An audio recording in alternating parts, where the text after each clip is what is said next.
Hello, welcome to my channel. I'm D Murph and I'm going to show you how to make some amazing, tender, delicious brown sugar barbecue pork ribs. Let's get right to it. I am so excited to share this recipe with you guys. This is amazing. I was so worried when I first started cooking ribs that they would be too rubbery, too chewy, maybe they have flavor, but the meat just wouldn't be the right texture, and this takes care of it all.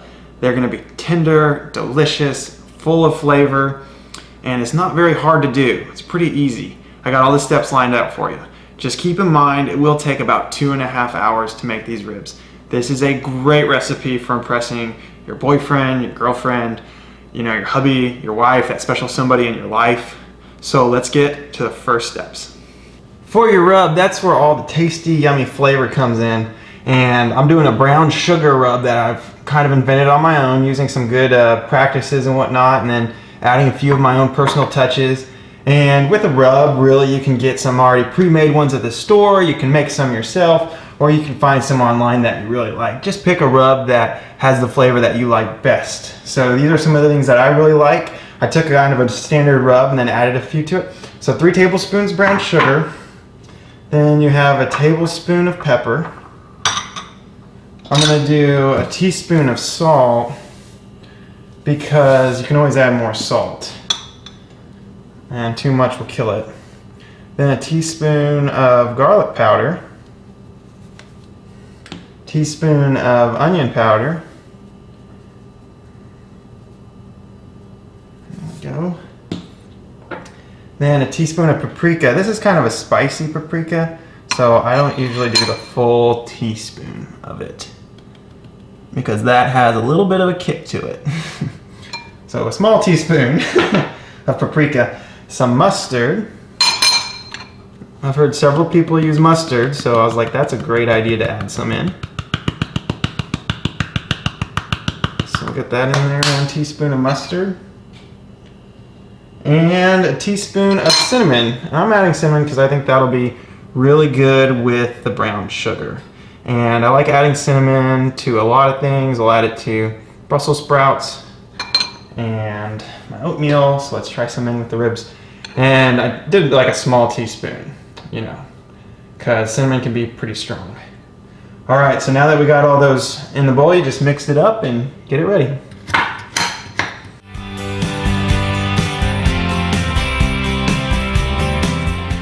My brown sugar can be a little clumpy sometimes, so using a fork helps break that up as well.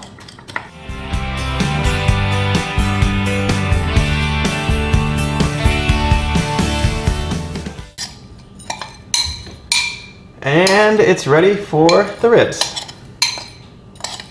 To get your baking sheet ready, you just set it down, and I cover mine in 2 sheets of tin foil, and so you just set it in there and gently press it against the side, because they can tear like that if you push too hard. That's another reason why I do 2. In case one tears, I have a backup to make sure everything's okay. And the reason why you do this is because when those ribs are cooking, that fat will drip down. And when that fat gets on the metal of the baking sheet and cooks for about 2 hours, it becomes very, very hard, like black, burnt, fat concrete. And that is a pain in the butt to get off your baking sheet. You will be scraping it for hours and hours. Just trying to get that off, unless you have some special cleaning acid or God only knows what will actually get that off easy. It was really a pain, but if you just wrap your sheet in 2 sheets of tin foil, you're good to go. And if you look close, there's no holes or anything that the fat can drip through. And for extra measure, I just give it a spray of Pam. All right, so that is ready for the ribs. Now it's time for the fun stuff, the ribs. This is a nice slice of pork rib. We're gonna be baking today in the oven. Plenty for 1, 2, maybe 3 or 4 people. And on the back, there's this tendon right here. Let's see if you guys can see. There you go, all that. And that covers some of the tasty meat, so we're gonna get in there and cut that out. So to take the membrane off, you just stick your knife in between the bones to get it started. And I get several going, and then I start pulling it off. And the spots right around the bone can be a little tough to cut. So that's why it helps to cut in between, right by the meat, to get this membrane started. But you take this off to get a little more flavor out of those yummy ribs. I've never cooked it with them on, so I have no idea what it tastes like. Just be very careful because your knife will be getting close to your finger. You don't want any accidents.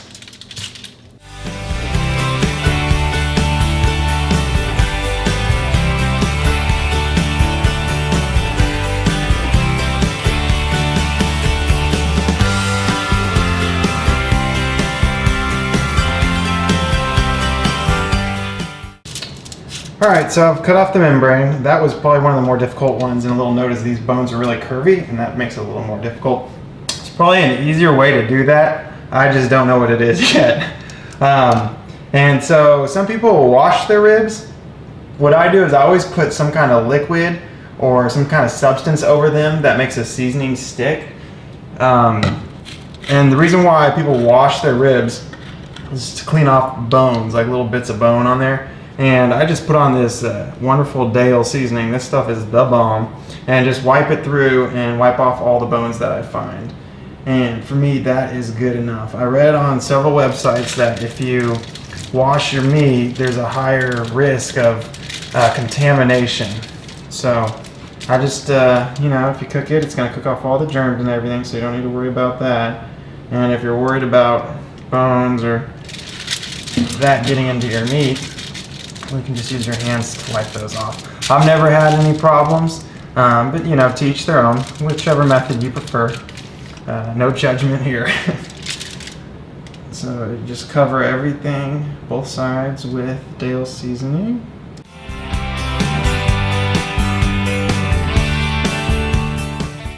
If you do want like a smoked barbecue flavor, you can add some liquid smoke to it before you put on your seasonings. But Priya, she's a little pregnant right now, and she does not like the barbecue flavor. So we're gonna leave that off. All right, so now it's time for the rub. So we will just thoroughly cover everything with the rub. Don't be shy. Because the Dales, the flavor from the Dales really isn't too strong. I barely tasted it last time. So this is really where all your flavor comes in from. And I'm starting with the back where the membrane was where we took off, because it will cook with all the meat and the fat facing up. So this will be the bottom. Make sure you get in some nice rub everywhere. Seasoning is what brings life to your food. I'm a huge fan of seasoning. I love it. Can't get enough of it. So I'm just going to get in there and make sure those bigger pieces of brown sugar are breaking up.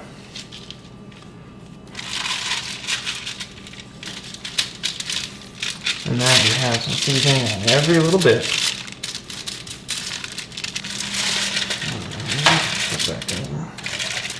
Here is the money shot. This is probably my favorite part of the ribs.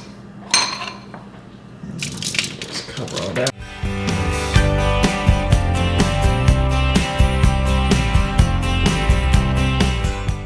There's one last step before this goes into the oven. You just want to cover it with a sheet of tinfoil.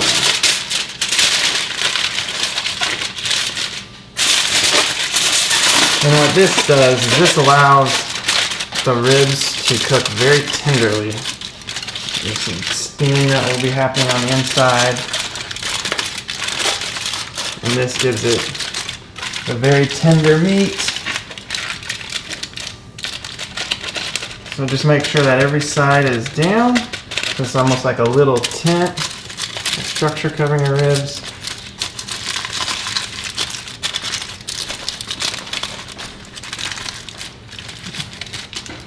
So all the heat and steam will build up on the inside and make some delicious perfection. Alright guys, to bake these ribs, I got the oven set on 275 and I'm going to do roughly 2.5 hours. In the last 30 minutes, there's a few things I do to add even more deliciousness to the ribs. But yeah, we have the oven set for 275. The ribs are covered, ready to go. So I just slide this in here and I am not going to check back for 2 hours and 10 minutes. Alright, so it's been 2 hours and 10 minutes on, it's a little hot, on 275. So I'm going to take it out and remove the tin foil so that the rib meat can get a little hard and crisp, kind of like what you'll get in a restaurant, like that hard, crisp chewiness. And then, so we're going to do 400 for 10 minutes because it makes it super hot. So we're going to take off the tin foil. Oh yeah, look at that, smells delicious, looks great. So you don't have to wait for the temperature to change. When it's going up to 400, you can just put it back in and let it climb. And then whenever you're ready to put on barbecue sauce and take it out for 10 minutes, you just set 275 and put it back in and let it drop. So, all right, let's get this back into the oven and crispify it. There we go. It's had a little bit of time, 400 degrees to get a little bit hard and crispy on the outside. And our last step is just to add some barbecue sauce, and I chose some hickory and brown sugar barbecue sauce for the ribs. So you just pour this on over the top, kind of covering everything. There we go. And then with a little brush, you just brush it in there onto the meat. So we're just gonna cook the barbecue sauce on there at 275 for another 10 minutes. And then these will be ready to dive into. I am very excited about that. Again, this is probably one of my favorite recipes. Just a little more barbecue sauce. Crazy about sauce. So this is ready to go back in on 275 for 10 minutes. And then it will be time to eat. Oh yeah. And voila, there you have it, guys. The ribs are ready to eat.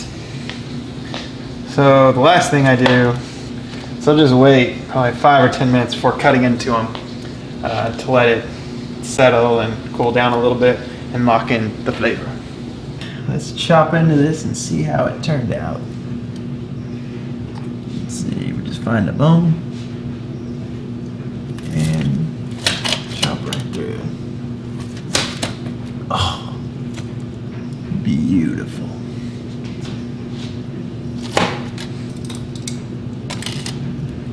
Alright guys, look at that rib. That is like perfection.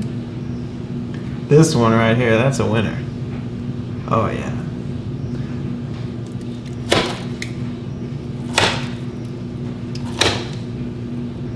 And the final step, of course, is to taste. So let's see how these ribs turned out. They look delicious. They smell delicious. Oh my gosh.